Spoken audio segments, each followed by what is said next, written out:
20 seconds, guidance alert. The guidance system now going internal. 15, 14, 13, 12, 11, 10, 9, 8. Ignition sequence start. 5, 4, 3, 2, 1.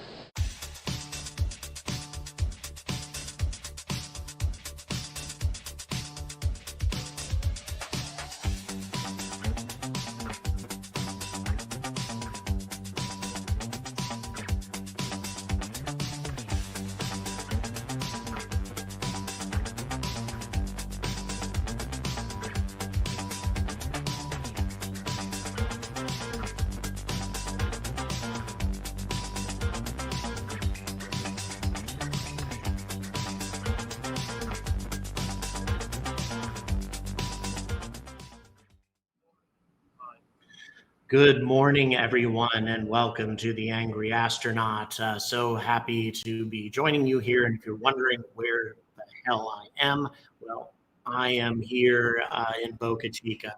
And I'll tell you, I am so excited about being here. Although you may be wondering, well, if I'm in Boca Chica, what the hell am I doing in a place that looks very much like a conference room? Well, that's all very complicated. I am on South Padre Island. And the problem is down at the park, there is no cellular internet access whatsoever. It's impossible to broadcast down there, absolutely impossible. And all the other arrangements I was kind of trying to get set up, et cetera, essentially fell through for Starlink access and all that. It'd be kind of nice if I get my own Starlink someday, huh?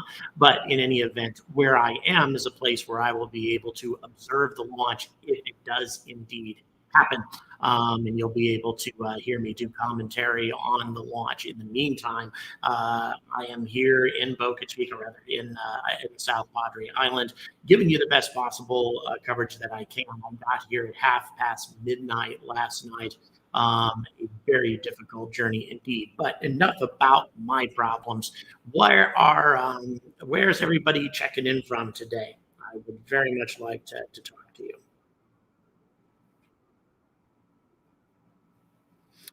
Where's everyone checking in from?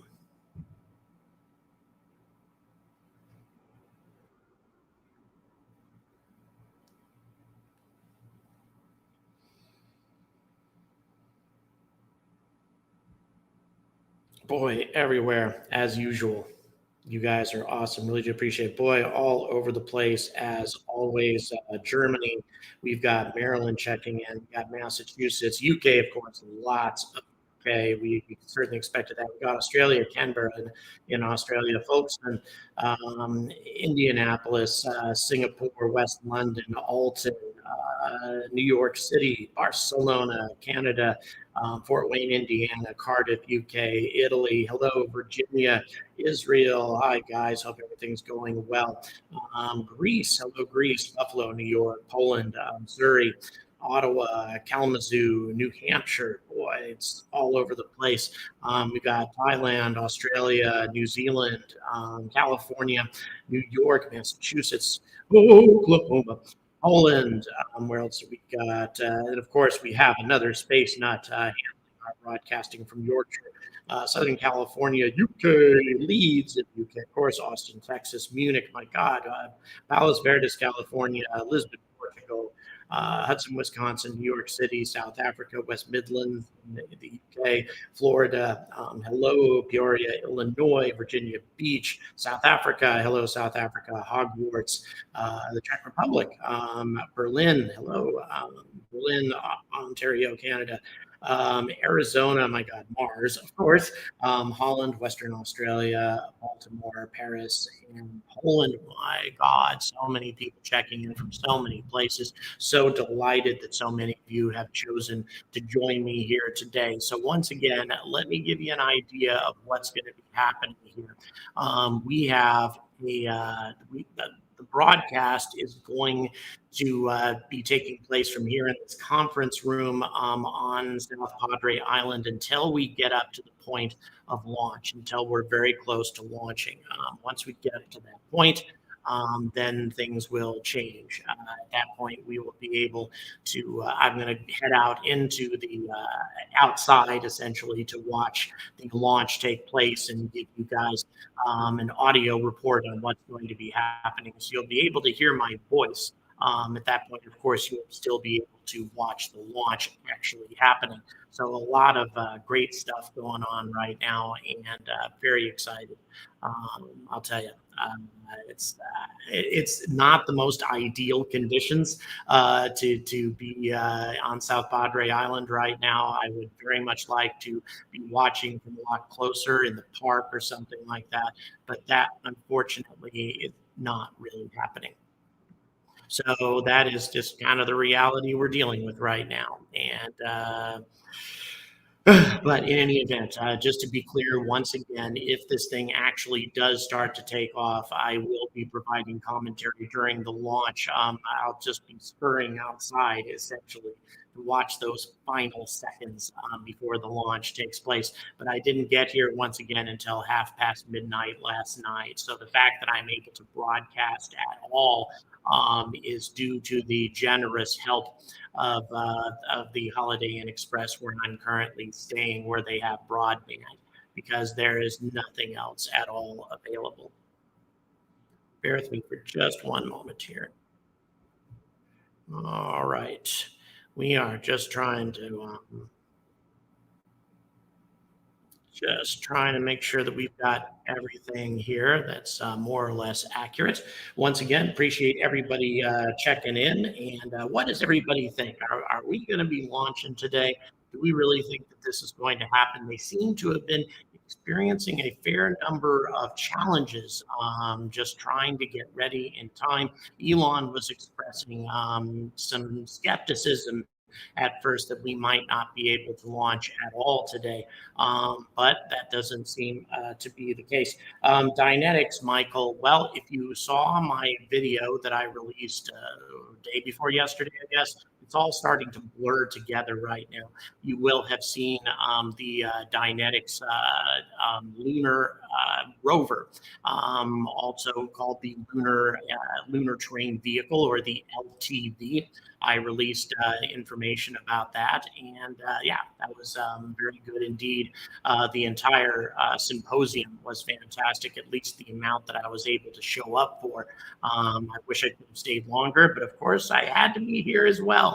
I'm trying to juggle so many things, and just getting here was quite the challenge, but we did manage to get it done, and that's what's important. Over 300 people tuned in. Super happy. Yeah, there may be some weather and wind problems today, Big Dog. I think you're right about that. There are a number of things that could contribute to a scrub today.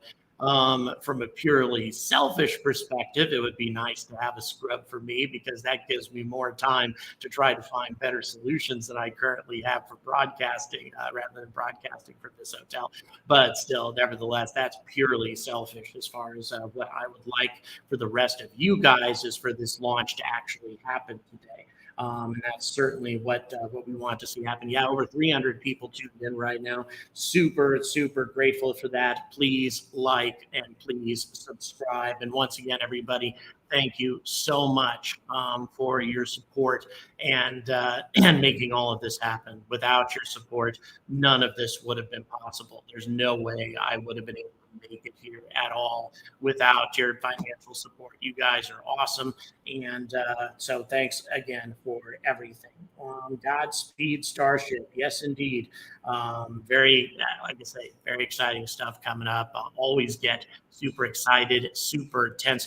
Once again, a great, a significant amount of thanks to our friends at Epic Spaceflight. I want to ask all of you a favor. Please go over to Epic Spaceflight sometime today and subscribe to their channel. Without their help, we would not be getting these images at all. And then all you'd be doing is looking at my ugly face. So these fantastic images, courtesy of Epic Spaceflight, a small channel in a state of growth right now, certainly could use some help. So please subscribe over there. All right, guys, once again, super, over 320 people watching. So apparently there was more than just a valve issue. I think that there is more than just that took place, because they seem to have been working frantically around the clock, as we were told before. Elon announced that just to even get to this point today. That being the case, I think there were other issues that had to be contended with. And, these sorts of things occur when you have a wet dress rehearsal. I think that the wet dress launch, there was a great skepticism as to whether or not it was even going to be possible to launch on the 20th. But that is indeed what's going on right now. So they seem to be getting it going. And this, of course, is because of a huge amount of effort on the part of the SpaceX staff, working around the clock to try to make this stuff transpire. Over 370 people tuned in. You guys are absolutely fantastic. Thanks so much for watching today. Please like, please subscribe, and thanks everybody again for the support that it's taken in order to get me out here.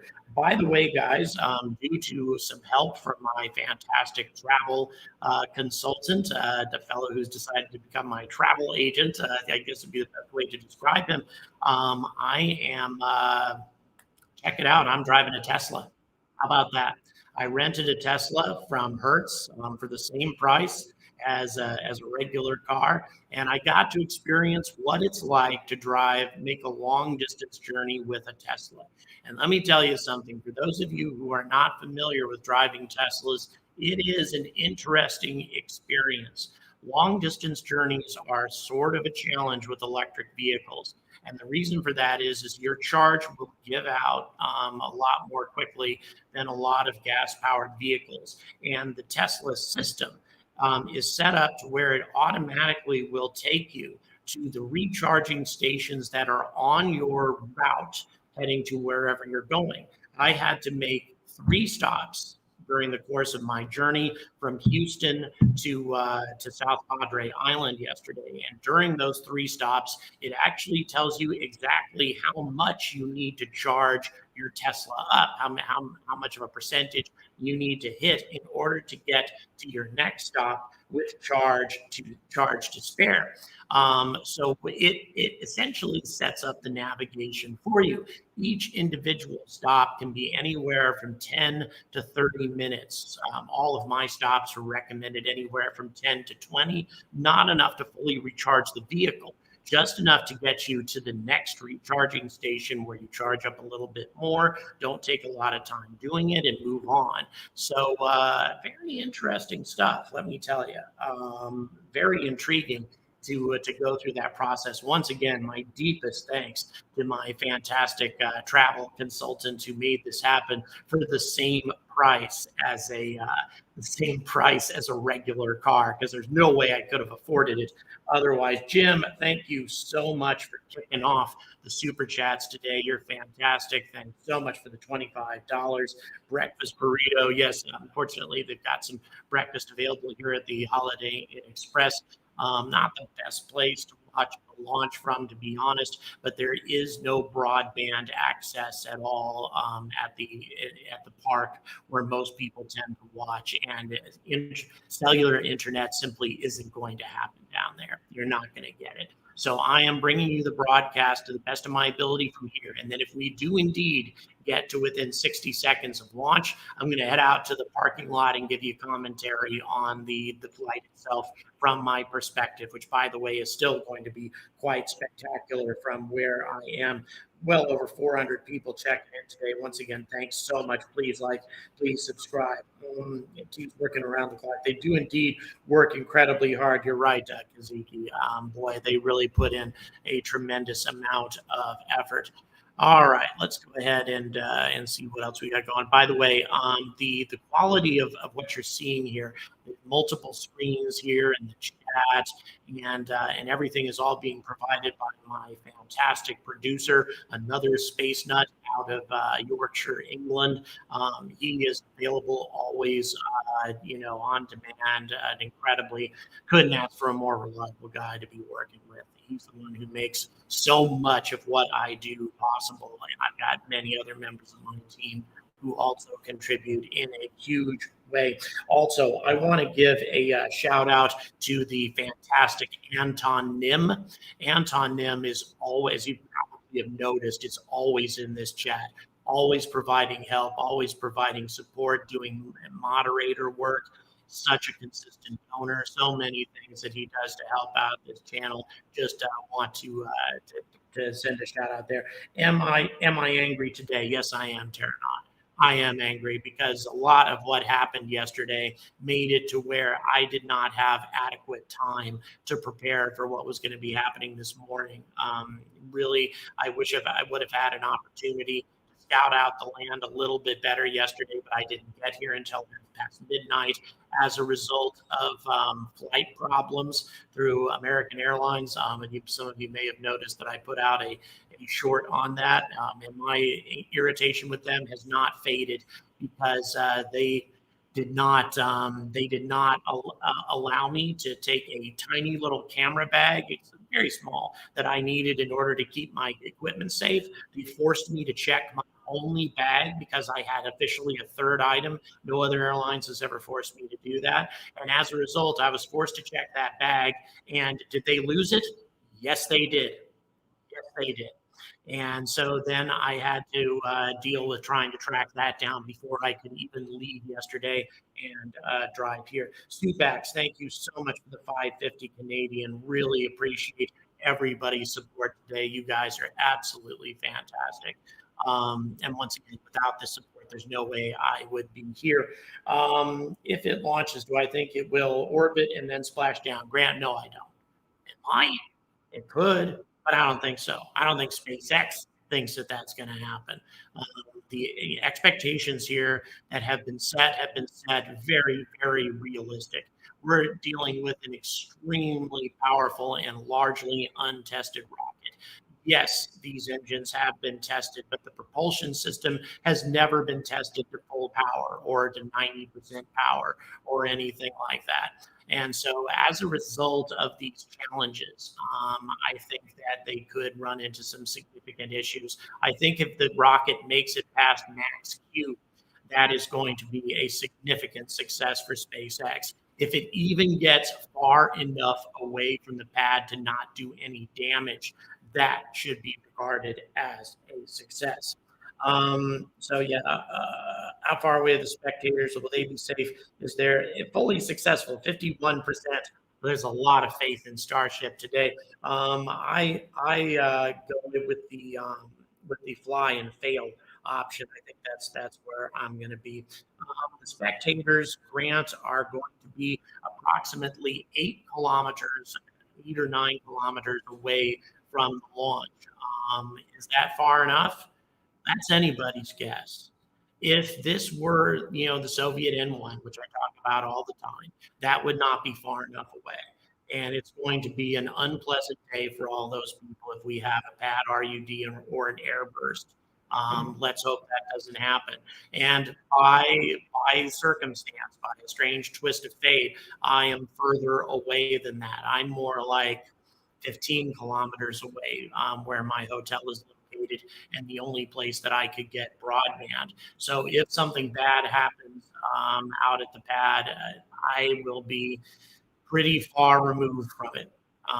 So in any event, we'll see what ends up happening. All we can do is just hope that we don't have a significant failure. I think that I feel confident that SpaceX has done a lot to make sure that this is going to be a safe thing indeed.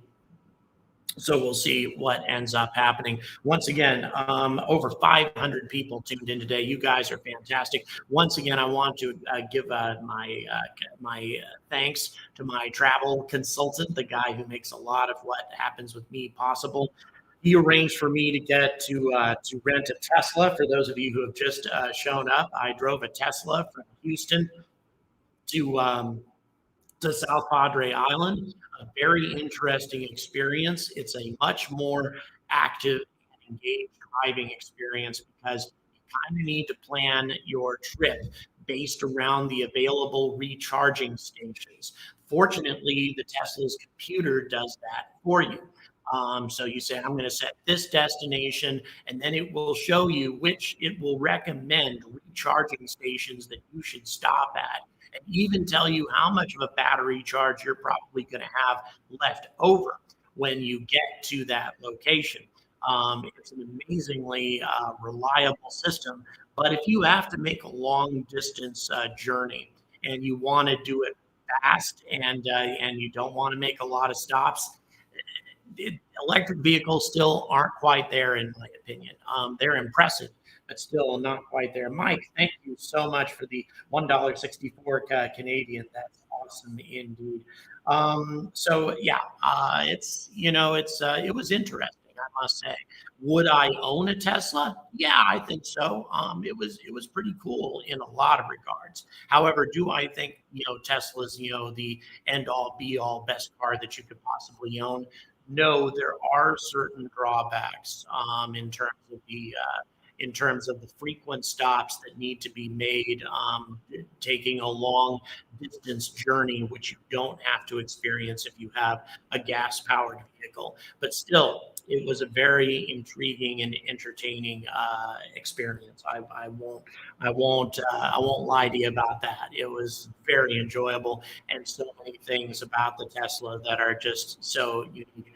Once again, can't believe I got this opportunity, and it was the same price as a regular car. How about that? Is it happening today? Asks Raphael. Who knows? Who knows? SpaceX has had to push and work around the clock to make all of this happen. So this has been a very challenging thing indeed to try to implement.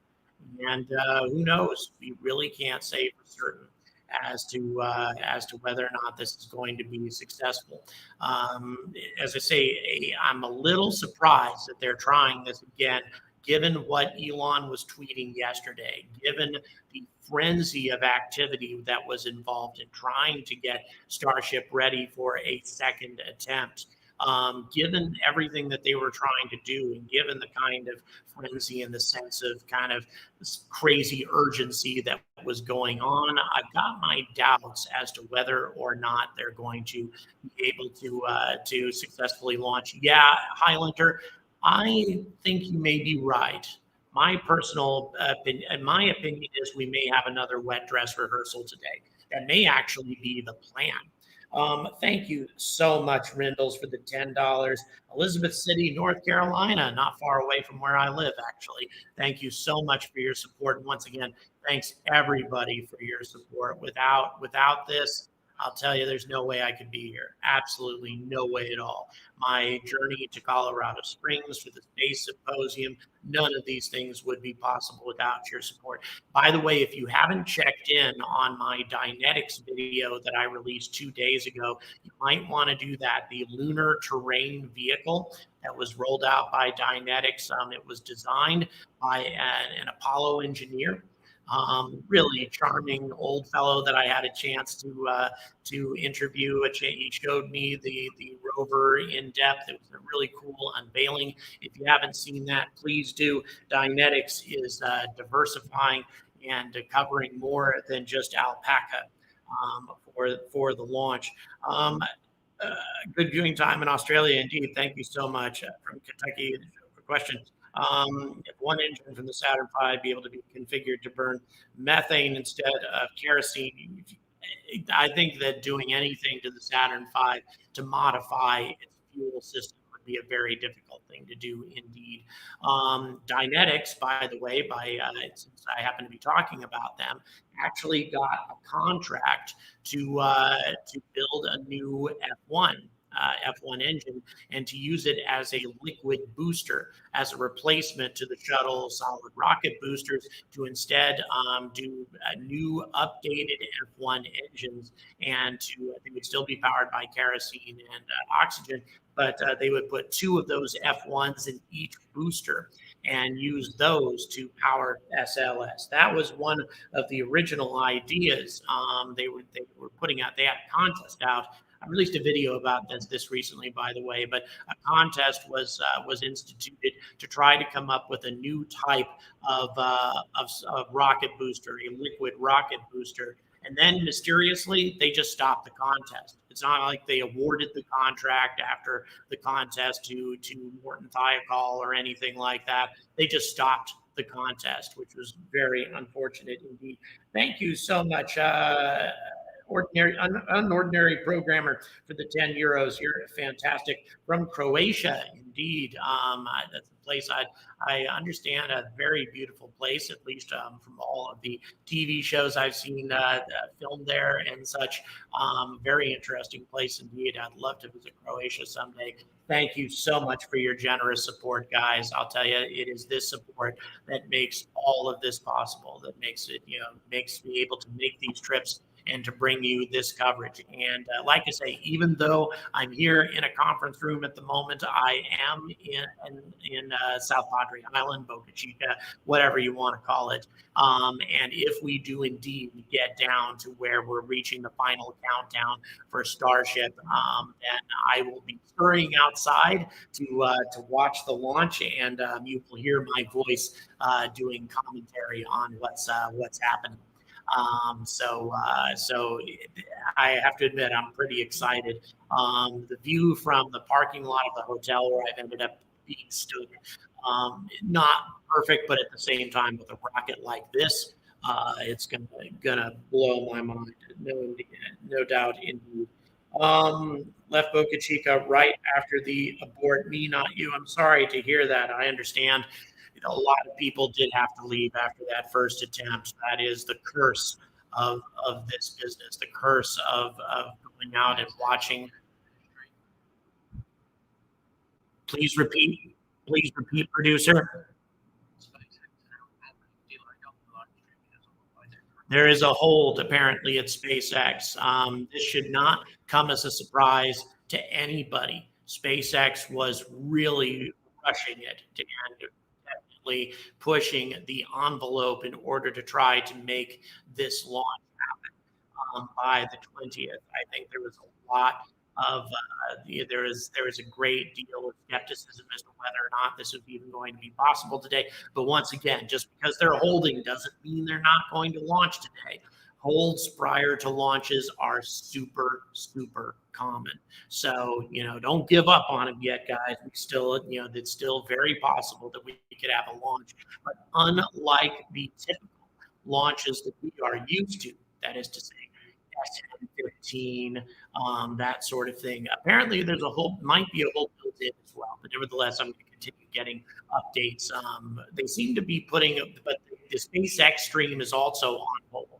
They should have gone live by now, the SpaceX stream, and they haven't. That indicates that we have an unscheduled hold going on right now. Thank you so much.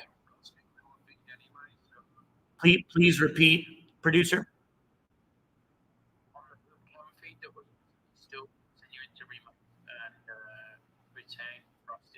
Okay. So yes, as you can see from the camera feed that we have from Epic Spaceflight, once again, guys, do me a favor, head over to Epic Spaceflight and like and subscribe to their growing channel, because I like what they're doing, let me tell you, and they are giving us the generous access to this feed. But as you can see, everything is still looking quite frosty on Super Heavy.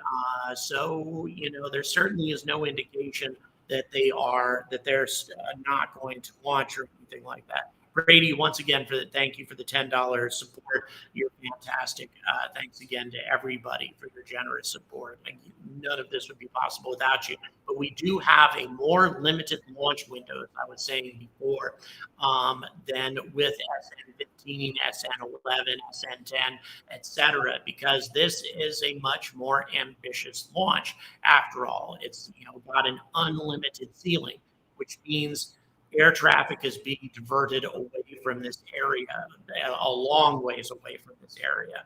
And if they're going to provide that much disruption, they have to kind of limit the amount of time that the launch window is going to be open. So that needs to be taken under consideration as well. And it's therefore we're not going to have as big of a launch window. So if there is something that's going to happen, if they are going to launch, they have a very limited period of time in which to do it compared to the amount of time that SpaceX is accustomed to having on previous launches, where they could spend all day trying to get Starship off the ground. And that is no longer the case. So yeah, it makes it a little bit tougher, a little bit more challenging. But if it doesn't go today, keep in mind, guys, that it is extremely important that we do as many wet dress rehearsals as we can with this. We have to be very, very cautious in the whole approach, and get as much data as possible. And if the data doesn't sync up, if there's any reason to be skeptical about Starship taking off safely from the pad, then this launch must scrub. It's not like the launch of the orbiters in the past. This is not like SN10, SN11, SN15. If this thing blows up on the pad, the consequences are going to be cataclysmic. So as a result, SpaceX has to be a lot more cautious. And if things are not looking right, then SpaceX needs to hold off. There's absolutely no other choice in the matter, and I totally agree with that. But once again, does that mean that that we're going to end up with another scrub today? Nah, I'd say that SpaceX still has plenty of opportunity to push forward here. But it is interesting to note that their feed is not yet active. They were scheduled to go live. They're please repeat. Starting to roll an intro now. So they are rolling the intro a little later than they originally had it reserved for. But yeah, we are having this. There's a comment made about the audio. Are we seeing anything with that? Well, in any event, I'm not sure.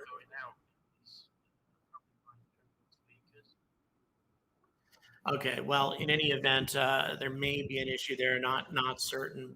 We're doing our best to try to bring this to you. As I say, I arrived at midnight last night, and it was an act of craziness just to try to get this broadcast going today. But we will do everything we can to bring this to you as with much quality as possible. Okay, so let's see. Apparent occasional phasing or flanging type effect, says Anton, could be. Once again, we need to keep in mind that the internet is being absolutely crowded, absolutely smashed by the presence of so many people here. And even though I'm on a dedicated internet connection, that doesn't mean that doesn't mean that everything's good, but that doesn't mean that I'm going to still be able to get a solid connection. So we have a countdown going, guys. We have a countdown. We're under about just over half an hour away. Oh my God. Looks like this may be happening, guys. It looks like this may be happening. Getting tense now again. Getting excited. We don't know what's going to happen. But Stephen, thank you so much. $20. Elon says we are on track. So who knows? Boy, it's starting to look a lot more positive here. Bear with me for a second, guys. I'm going to get something for my camera phone.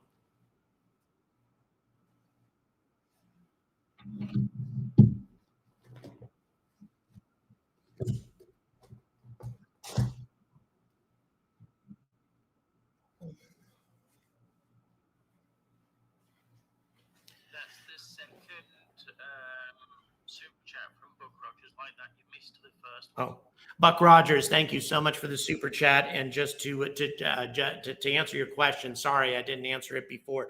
The answer to your question is yes. Yes, if I can get access, I'm going to see what happened. Now, of course, we could have a lot more OLN damage than we're thinking.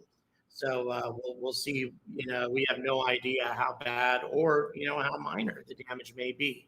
But one thing is we're kind of lacking still in terms of a water deluge system. The full-fledged water deluge does not seem to be in place yet. So that's a bit of a bit of a problem that we have right now. I mean, once again, to reiterate why a deluge system is so important. It's not just to suppress noise for the sake of the public. It's also for the noise will reverberate from the concrete below and bounce back up to the ship and shake it violently. They experienced this with NASA experienced this with big rocket launches during the Apollo program and during the shuttle era, which is why a very robust water deluge system was needed back then. So it will shake the vehicle. The heat tiles will start falling off, and who knows what else is going to get shaken loose as a result. So a more ambitious deluge system is probably a good idea, but I don't think we have all of that in place yet. Alan, thank you so much for the 2 quid. Really do appreciate that. You guys are yes, indeed, Kaziki. Sound resonance can be devastating. And I'm not sure if we have proper preparations here for Starship in anticipation of the huge amount of sonic damage that Starship may sustain as a result of this. So that is another unknown. In addition to the fact that, as you can see, there's no flame trench, and that is something that NASA's been using for a long time. As a matter of fact, that's something that SpaceX uses out at the Cape for all the rest of their rockets. So that is a rendition of the water deluge using my water bottle. So, but yeah, just to give you an idea, sound waves, if you have lots of droplets of water in the air, that will break up the sound waves, disperse them. And so as a result, it really reduces the impact that sound waves will have. All right. So let's see what else. Clearing the pad is the goal. Yes, indeed. Getting a Froggy. Thank you so much for the $14.99 Australia. Yep. The tattoo could be coming up real soon if this manages to make it all the way to Hawaii. Wow. Who knows? Knows what's going to happen. So in any event, to give you an idea, to be almost, thank you so much, Kenzor. Really do appreciate the $5 Australian. By the way, for the benefit of my Australian viewers, I had an opportunity to meet with a company an Australian company that's building a hypersonic space plane. And I interviewed the CEO of that company in Colorado Springs at the Space Symposium. I'm going to be releasing a video on that topic, hopefully today. So keep your eyes open for that. Godspeed, steely-eyed missile men. Yes, indeed, I agree. Will the tattoo process be live? Oh God, Don, I hope not. I don't think any of you want to see that. But I will provide photographic evidence at least. Real American, thank you so much. Just received this Team SpaceX T-shirt. Oh yes, the Team Starship. Once again, if you guys are interested in that, the 100K challenge, that all of that will no longer be on sale once Starship completes a successful orbital test. So we have that merchandise still available for you. Team Starship and Team Vulcan, although Team Vulcan looks like it may be out of the race here, depends on what happens. If Starship is not entirely successful today, then Team Vulcan may still have a chance. So we still have a steady countdown going on right now, a moment of extreme excitement going on. I'm getting crazy tense, crazy nervous right now. We'll see what ends up happening, but oh my God, it's getting closer by the moment, getting closer by the moment. So getting ready to, once again, once we get to about T-minus 1 minute, maybe 90 seconds, I'm going to be disconnecting.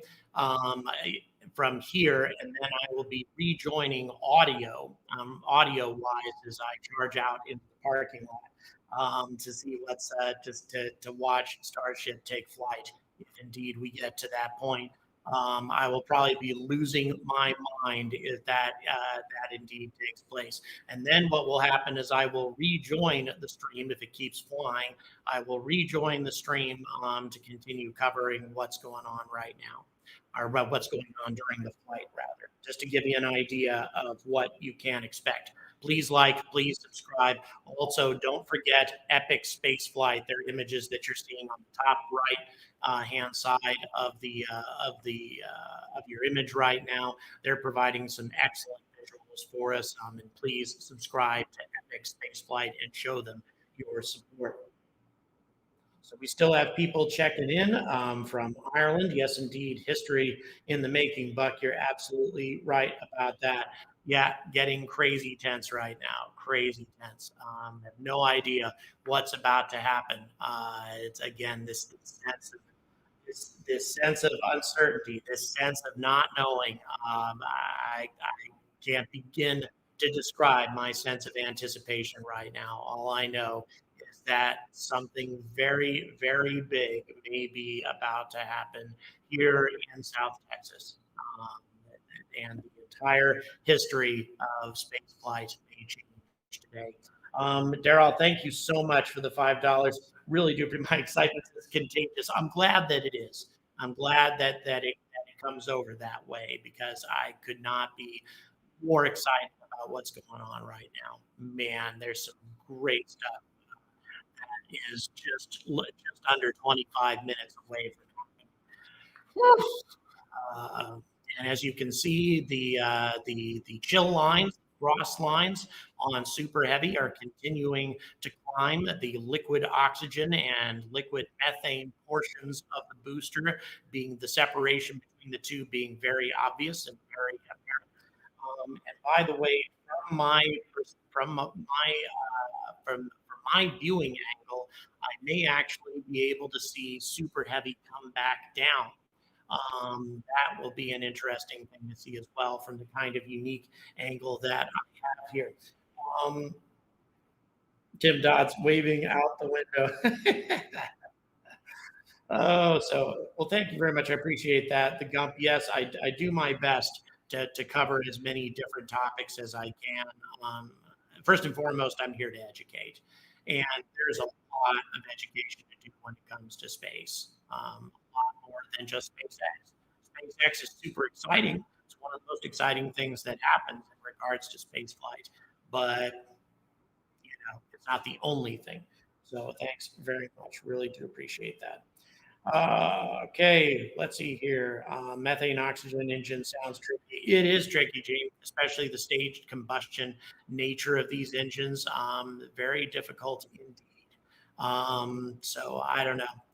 It's with this many engines. That's a lot of shots at something going wrong. A lot of things that could go wrong. So make an adjustment here to the camera. Again, in the conference room here in South Padre Island of the Holiday Inn Express, where I can get broadband access, and therefore I'm able to broadcast to you guys. And as we get to that final maybe minute and a half to launch, I will be charging out to get my own visuals of what's about to happen, and I could not be more excited. Oh my God.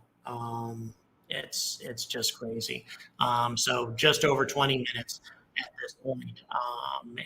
And yeah, if Starship achieves everything that it's trying to achieve today, if it actually gets to orbit, it will be the first Methalox rocket to actually reach orbit. That's something that hasn't happened before. And of course, the largest rocket to ever take flight, if it even begins to fly.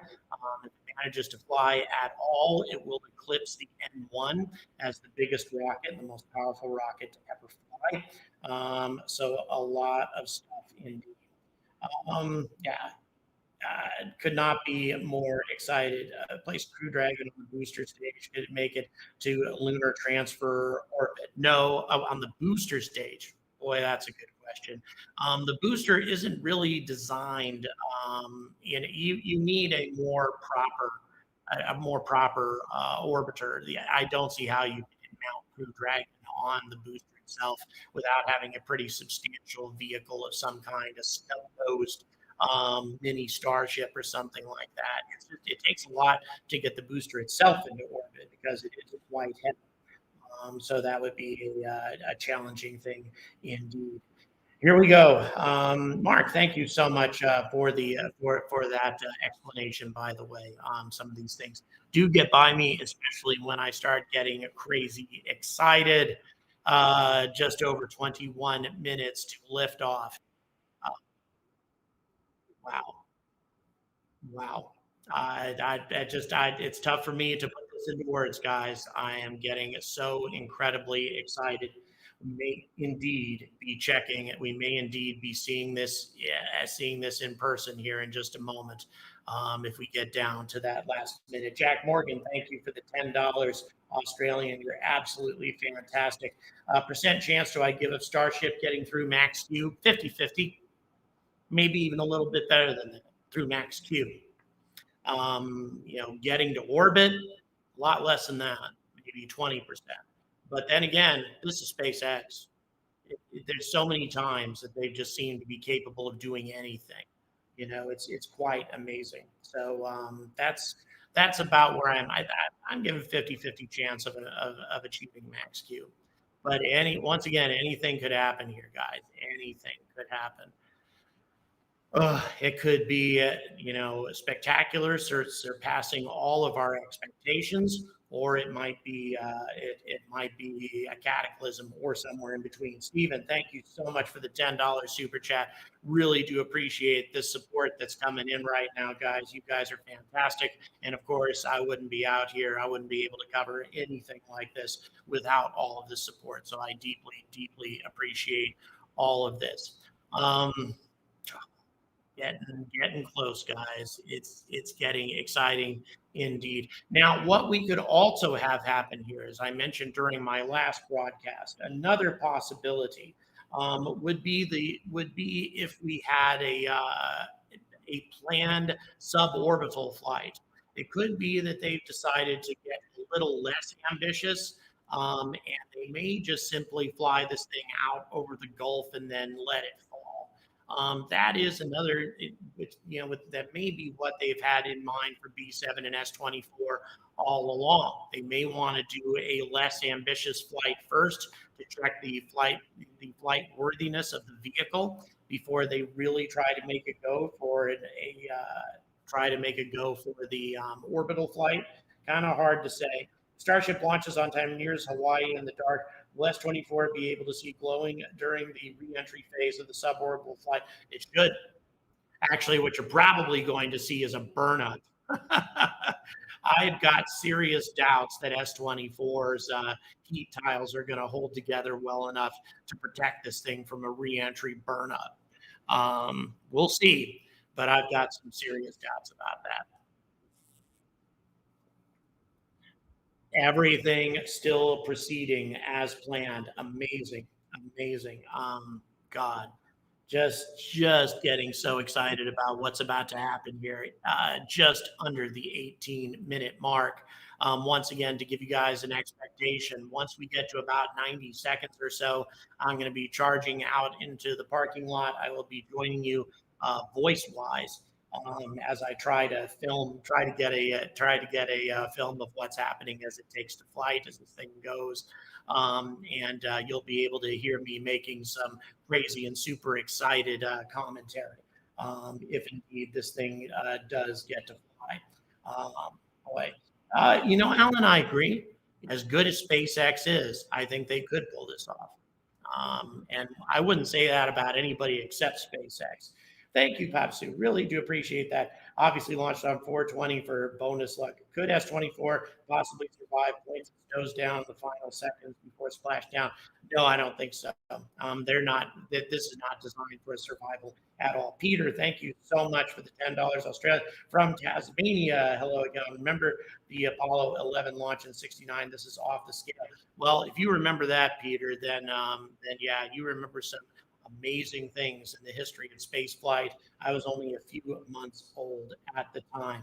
Now just dropping to about 16 and a half minutes. My God, we are getting so close here, so close indeed. John, thank you so much for the super chat. Given the worst case scenario, what do I think the maximum exclusion zone should be? 20 kilometers, maybe 15. I don't think it should be 8 or 9. That's my opinion. All I'm saying is I hope we don't put this to the test today. I hope we don't see, what is really required and see whether or not the exclusion zone is really big enough. I just hope that it doesn't even become a factor. I hope that it, if and when Starship does launch, that it's going to be that it's going to get well away from the pad before anything goes wrong. David, thank you so much. Really do appreciate that, your support. Yeah, I guess my excitement is a bit unique. And yeah, I get worked up at moments like this. There's no question. 15 minutes, 15 and a half minutes roughly to take off. It's amazing. Over 530 people watching. Please like, please subscribe, and please head over to Epic Spaceflight to support them as well. Thank you so much. Flickering lights due to the dimmer and recessed LED. Oh yeah, you're right. I do have something like that behind me. No, once again, I apologize. That was the situation here in the conference room. Was trying to find a place to set up, and you're right. I do have a flickering that's taking place because of the lighting behind me. I'm just grateful that Holiday Inn Express gave me the opportunity to film from here. In case there's an airburst, better have a plan to take cover. Buck, I'm actually far enough away that even an airburst is not going to present a threat to me. I don't think so anyway. I'm about my current location, probably about 14, 15 kilometers away. So I think I'm going to be okay. But people who are a lot closer, I'm more nervous for them. But let's hope that that's not even going to be something to consider. We have somebody from Zambia watching in Southern Africa. Thank you so much. Really appreciate it, Subax. You're right. I'm sure I'm not the only one getting worked up. I'm sure everybody is getting crazy worked up right now. We are now at 14 minutes, roughly 14 minutes and counting.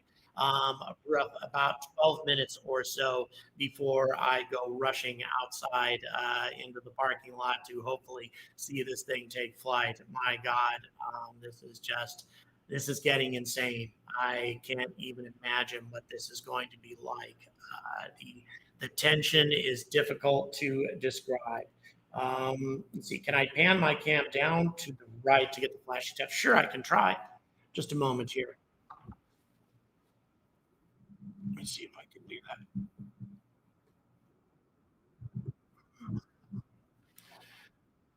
that. We still got some flashiness, unfortunately, but hopefully that helps a little bit. But yeah, I can still see it flashing. But I'm sorry, please repeat. Turning the laptop the other way and putting it more in front of the way of the microphone. Like so? From the other perspective. I'm not sure what you're saying. Put it to the other side of the table if possible, where the microphone's hanging off. Will do.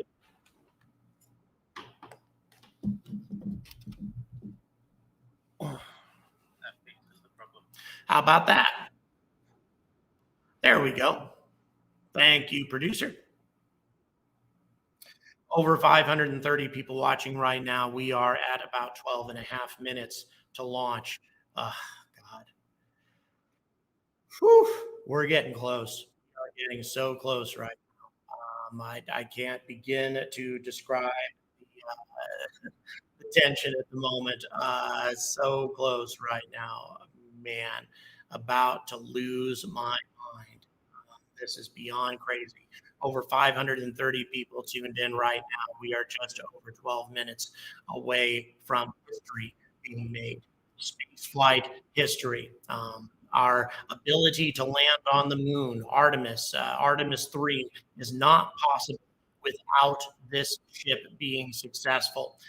Today's test is so vital to the future of our ambitions to land on the moon again for the first time in over half a century. Obviously, our ambitions to go to Mars, so many other things that can be done in space if you have a low cost per kilogram, which is what Starship can bring to the table. Whoa, what do we have there from the nose? That was interesting. Okay, we had just a bit of a venting from the nose. We have the header tank, the nose of Starship, of course. Repeat. Yes, it could have been a burst from the thrusters that we have in the nose of the ship. Many possibilities there, but we are still smoothly working our way down to takeoff. Boy, wow, this is all becoming so real right now, guys. My God, I cannot begin to describe my excitement.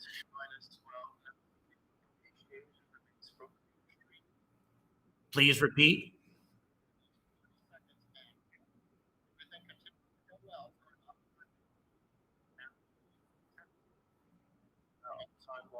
Everything's still looking good. We have no problems whatsoever per my producer. Boy, things are looking very. We do have the live feed from SpaceX. Actually, the lower image that you're looking at right now is the live feed from SpaceX. So, and I'm getting updates on it at the moment.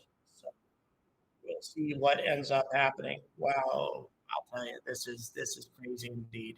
And again, from my perspective, I may be able to see the booster coming back down to kind of settle into the ocean offshore. It's possible that I'll be able to spot that too.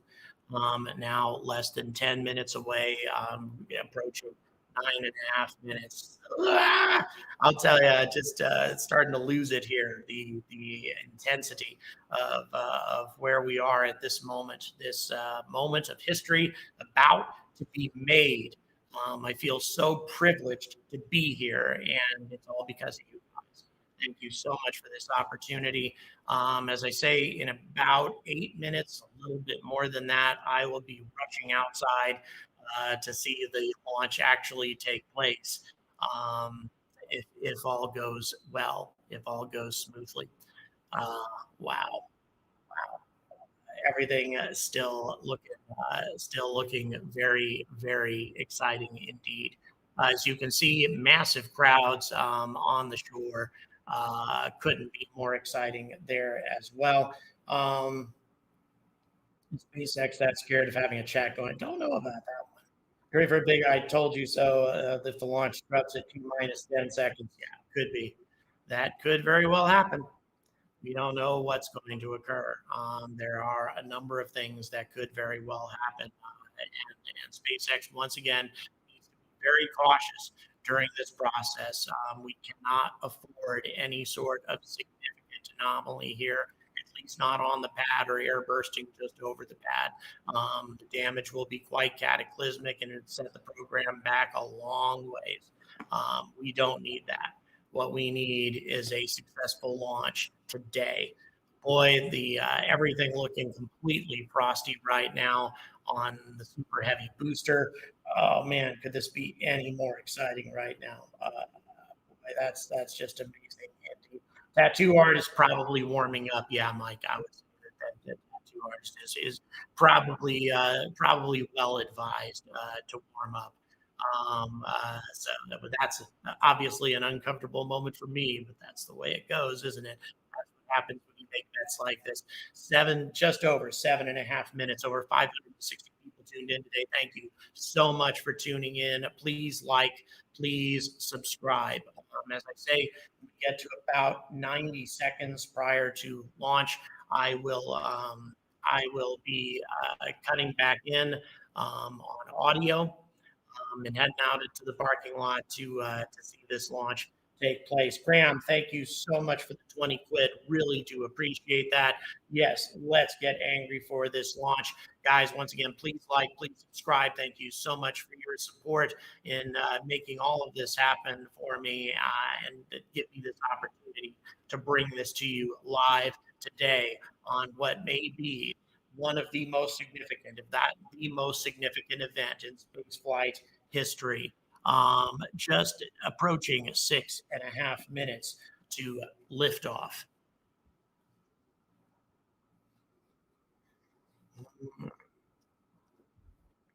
All right. Paul, thank you so much for the $8 Australian. If this works, what's the future for Jeff Bezos? He'll keep going. He's got the money to keep going, but he's going to have to get New Glenn off the ground. By the way, I had an opportunity to speak to a Blue Origin representative in Colorado Springs. And instead of pulling a gun on me, he told me that they're confident that New Glenn will fly next year. Who knows? But that is their current plan. That's not flying soon enough. New Glenn will be getting to the party late, very, very late if they do that. So we'll see. We'll see. Boy, getting so close now. Now approaching 5.5 minutes to lift off this amazing moment in the history of space. More significant than men landing on the moon? No. At the same time, though, it was a different time, different type of coverage that we had back then. Certainly, men landing on the moon was a huge thing, and certainly perhaps the most exciting event in space flight, but so few of us remember that. So few of us remember that happening. And even though landing men on the moon was an amazing accomplishment, we didn't follow up on it. We didn't take it to the next level. Starship is the vision of somebody who wants to take it to the next level. If this succeeds, Elon Musk wants to take this to the next level up, which would be an amazing thing indeed. And that is not something that really was in the cards for NASA fairly early in the Apollo program. It was looking kind of grim. Boy, people looking excited at SpaceX, and so they should be. We are getting so close to the moment of truth, guys. So close. Could not be more excited right now. All right, I will be once again. You can keep watching here. I will be maybe rushing outside, but you'll still be able to hear my voice. Once I reconnect, I'm going to be leaving here in a little over 2 minutes, assuming everything goes as planned. And I'll be heading out to the parking lot to see this launch actually take place. And I can't believe that I'm.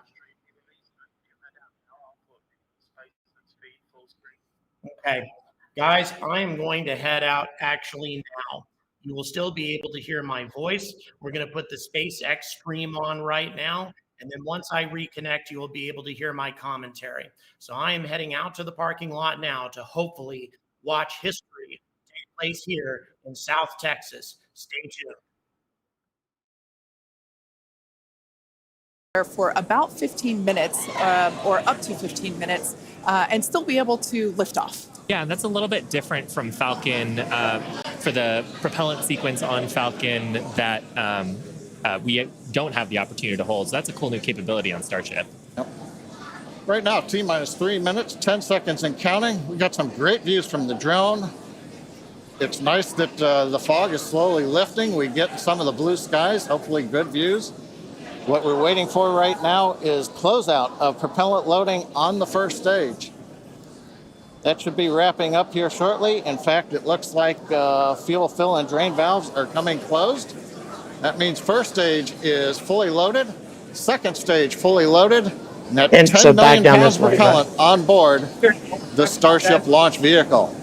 No, I want to take a quick moment to say that the crowd energy here is electric. I feel like it's Falcon Heavy test demo all over again. All right, guys, I'm heading out. Hopefully you'll hear us as we get into the plus count. But right now, next activity is coming up. The flight termination system arms in at the parking T-minus 2 lot minutes. now, guys. Thrust vector control checkouts And at waiting. T-minus 2 minutes. And then after that, major to activity see will be this the T-minus 40 momentous second event gate. take place. There's a view looking up at the 33 Raptor engines.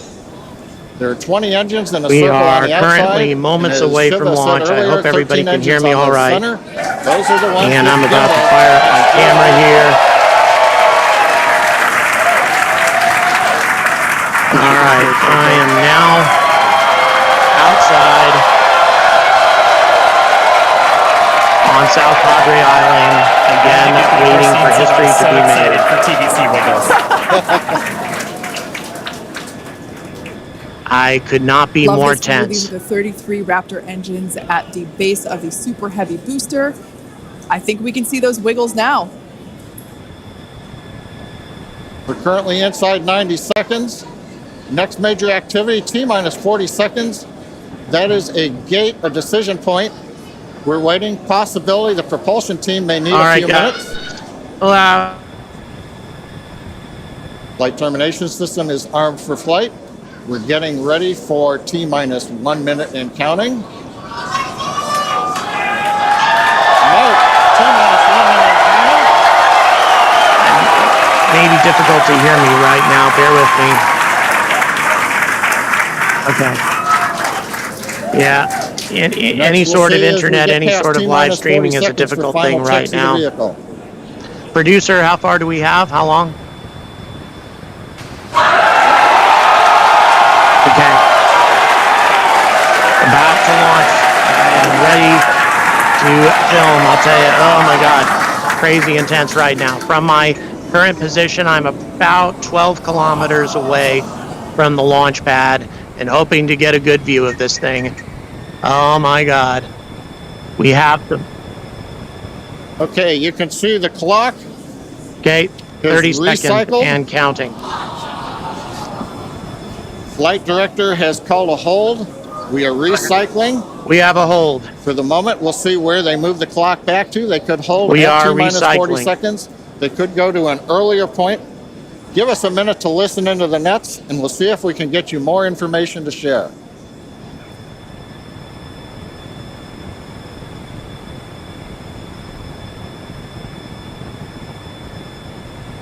Waiting to get more information.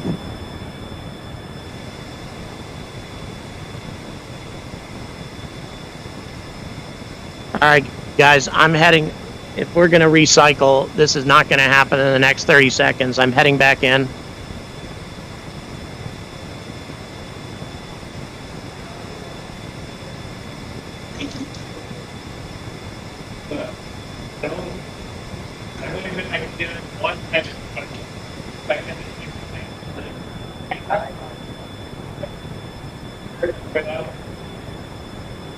Okay.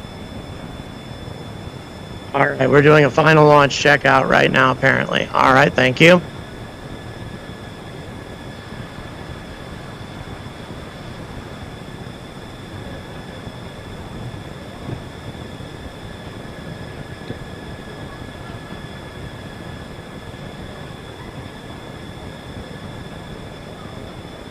And you seem to be going to the Right there? direction where the thing that's where last time they lit off, you were able to see it kind of shoot off that area. In that area? Thank you. I was seeing how it was foggy this morning, but okay, that's good. Yeah, that'll be helpful. They're holding us in a just. Yeah. Gotcha. Thank you. Yes.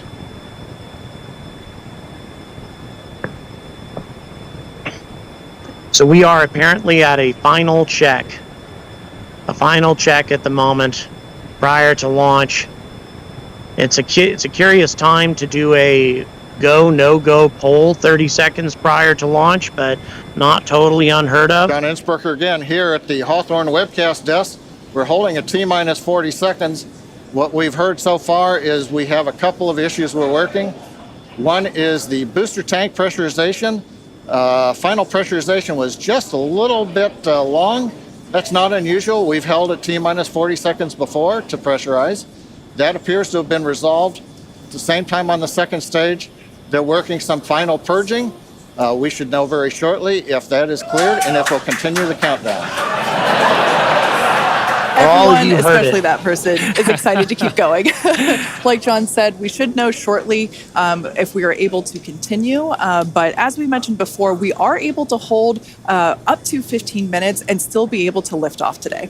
Yeah, on Falcon 9, it's a little bit different. Once we start propellant loading, we pretty much have to go at the targeted time. Otherwise, the propellants can warm up and we may not have the performance for that particular mission profile. It's a little bit different on Starship. Folks, if I can interrupt. Yeah. It looks like they're clearing all the flags, and we're going to release at T-minus 40 seconds. That is amazing news. They are going to release. Everything's cleared. Team All right, quickly guys. through their issues on first and second stages. And I'm sure all of the rehearsals and simulations that they've been doing have prepared them to evaluate this data quickly. It's hard to believe. To try to get us in for today's launch Going attempts. expected things to have another hold or some other issue For those take of you place. just joining, we have a brief hold at the T-minus 40-second mark. The team is resolving one issue with the bleed purge on the Stage 2 Raptors. Like John just said, the teams are quickly working that, and it looks like the flags are being cleared as we speak. So we should be able to resume the launch countdown currently waiting any moment now for this amazing moment. And it's worth noting on Starship that once we resume the countdown, it restarts from the 40-second period, and then we keep going unless another condition pops up. Once again, So I am standing outside the parking lot of my hotel, approximately about 12, 13, maybe 14 kilometers away from the launch pad. This is going to be a spectacular thing indeed. This couldn't be. It's counting down. It's going. It's going. And here we go.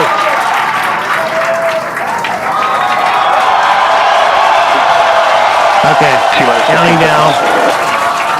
Almost there, almost there. And off she goes. 8, 7, 6, 5, 3. There it goes. Holy God Almighty, there she goes. There she goes. Oh, spectacular. Absolutely spectacular. Unbelievable. Unbelievable. Unreal.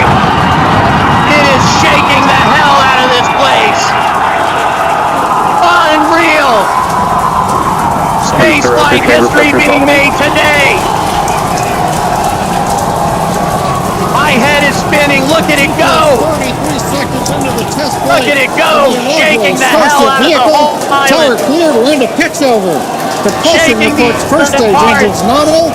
What a sight from the ground cameras at Starbase. We're flying at twice the thrust of the Saturn V heading to space. Difficult to describe this right now.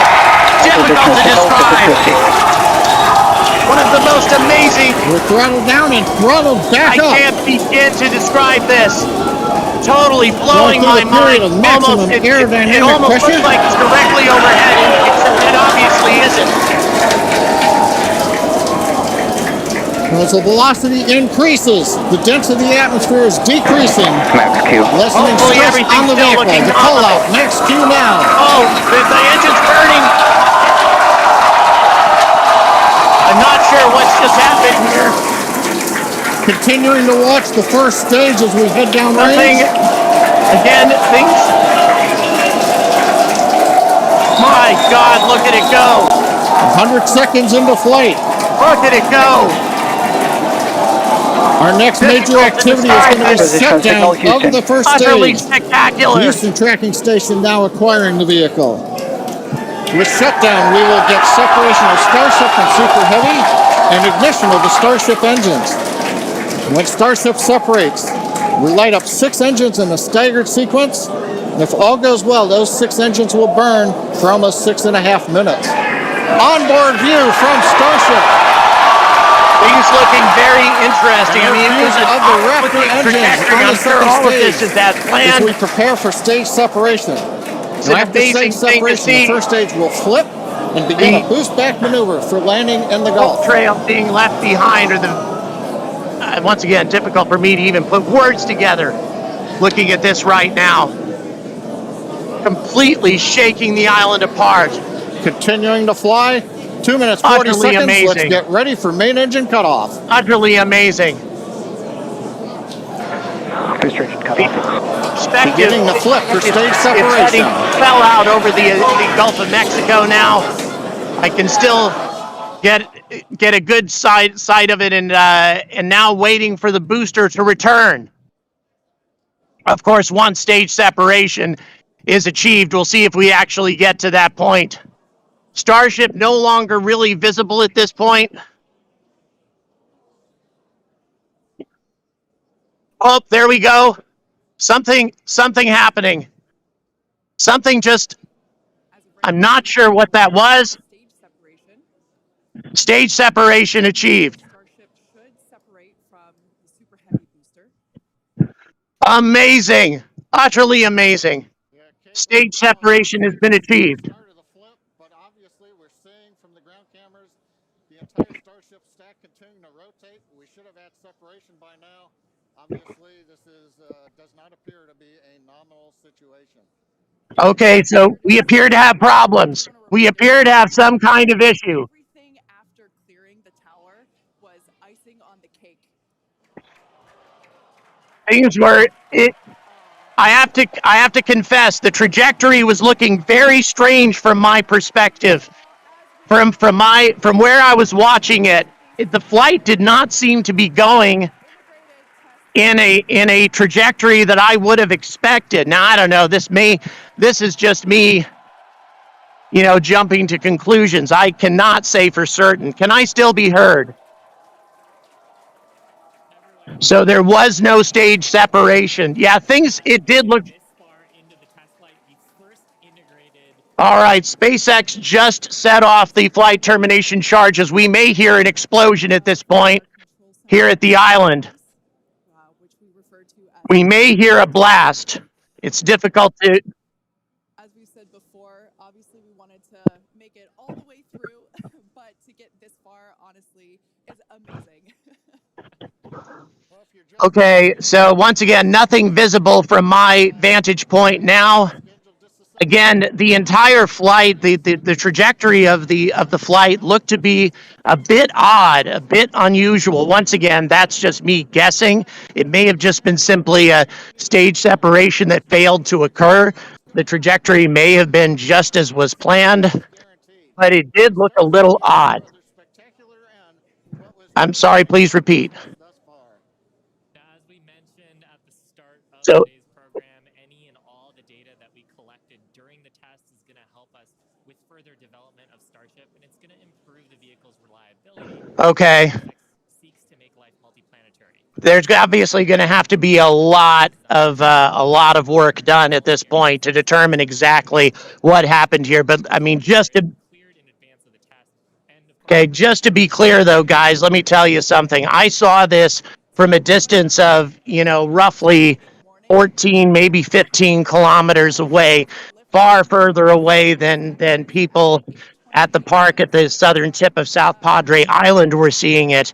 And yet, it was the most incredible launch that I have ever seen in my life, putting everything else to shame. And that includes launches that I've seen much closer, including the shuttle. I've never seen anything like this in my life. Like I said, as I'm sure you guys have heard with all of me, it's just me stupidly trying to put phrases together. Difficult to even describe the emotions that were going through my head. Truly, truly amazing. Once again, definitely a successful test for SpaceX today. No doubt about it. Was it the type of test that we would have hoped for? Is it the type of test, that all the rest of us were, hoping would happen? No, of course it wasn't. But you know what? That shouldn't disturb anybody.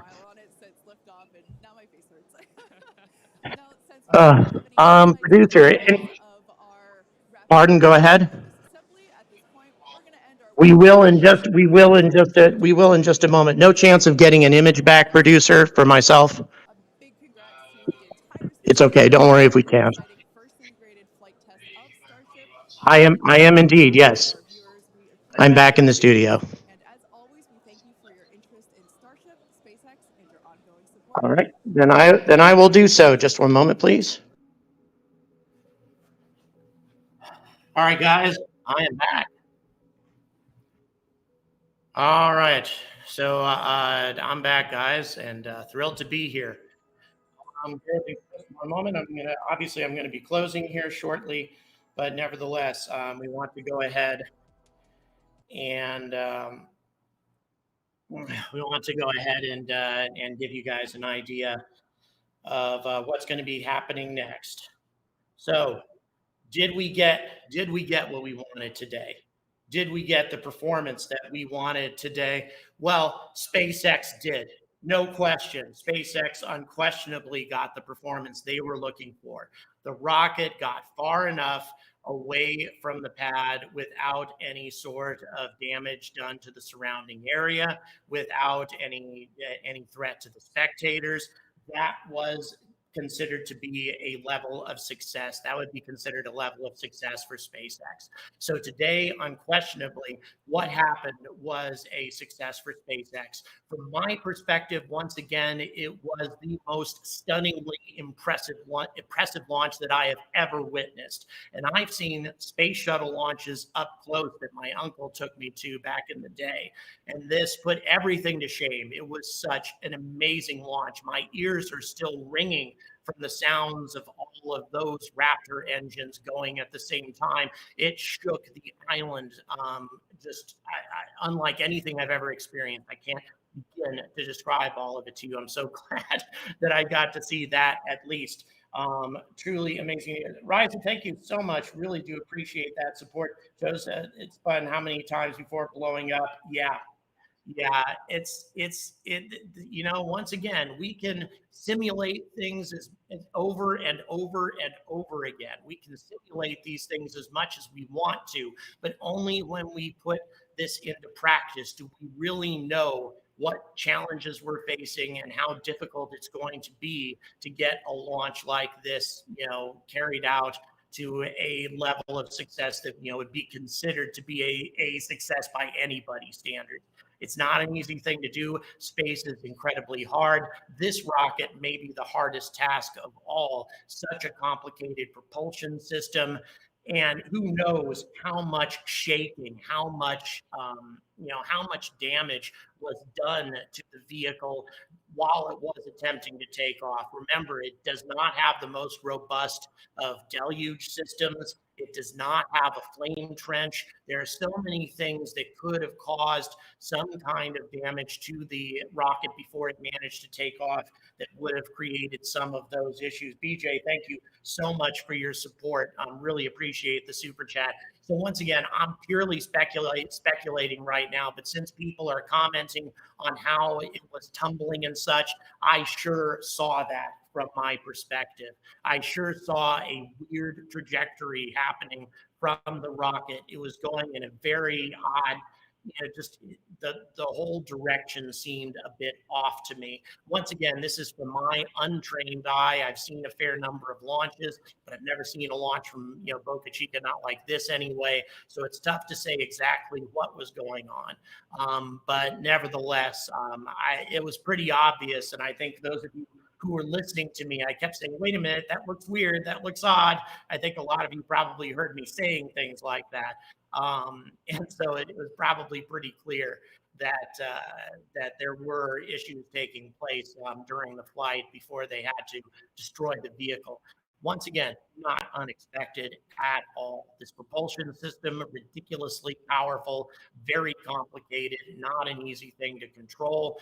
And they had never powered it up beyond 50% before. It's never happened before. So, that's what has happened today, regardless of what the actual causes were, not very surprising. Not very surprising that something like this would take place. Also, we have to keep in mind Booster 7, S-24. These vehicles have been through a lot during this long testing process. Booster 7 even experienced an explosion at one point, a pretty powerful explosion. Who knows what kind of damage might have been done then? I mean, everything looked good, prior to launch with all of the wet dress rehearsals, but you just don't know until it happens. Joe, thank you so much for the $10.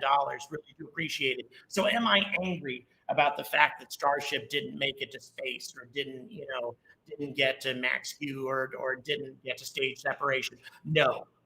I'm very happy, actually, that this launch took place without a disaster. Please repeat. No, I am not getting a tattoo. Just to clarify, a successful orbital test, as I described it from the bet, is Starship has to make it to orbit, and the Starship orbiter has to at least re-enter and at least attempt to, crash down somewhere in the vicinity of Hawaii. And obviously, we didn't get close to that. Starship did reach max Q. Excellent. Thanks for letting me know about that. So Starship did reach max Q. Again, a big success today. So all that really was not achieved was stage separation. That's great. What an accomplishment. Really, what an accomplishment. I'd say from the perspective of a lot of observers at SpaceX, this went even better than they were hoping. We have a number of failed. Like I say, I'm going to give you guys a full report on everything that transpired here. It is wonderful that it did get to max Q on the first time. I agree with you, GigWise, it was a successful test. No question about that. But it didn't get to orbit, and that was the whole condition of the Team Starship, Team Vulcan. The race is still on there.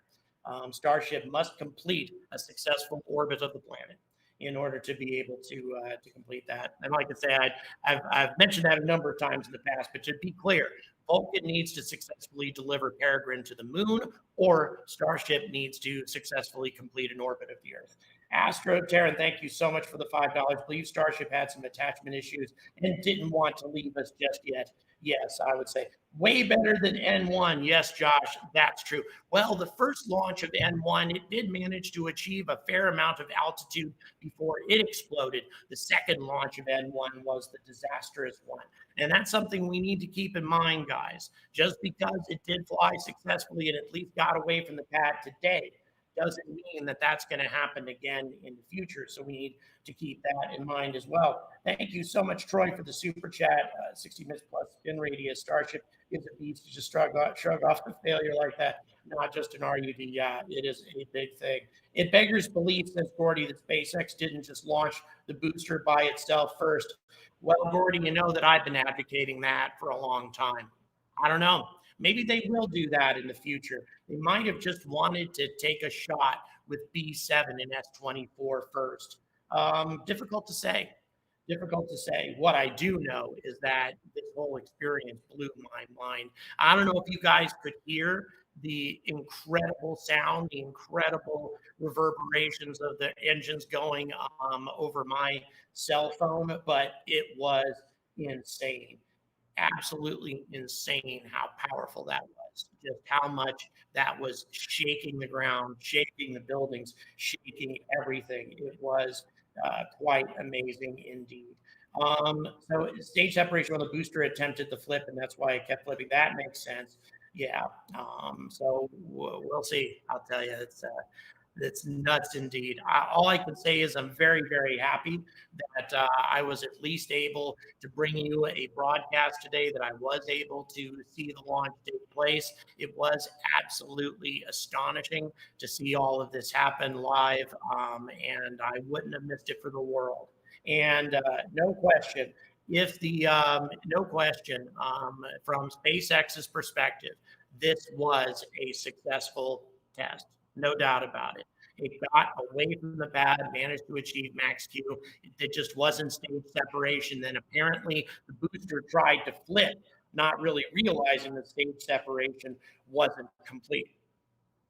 So there's a lot of things Again, a lot of this is speculation. This is very early in the process. A lot of information will be forthcoming. In the meantime, I will be studying all of this in depth. I'm also going to be releasing a video today about a new space station from Europe, from Airbus. They're building a new space station and a very ambitious one at that, and also a hypersonic space plane from Australia. So super exciting stuff coming in regards to space flight the world over.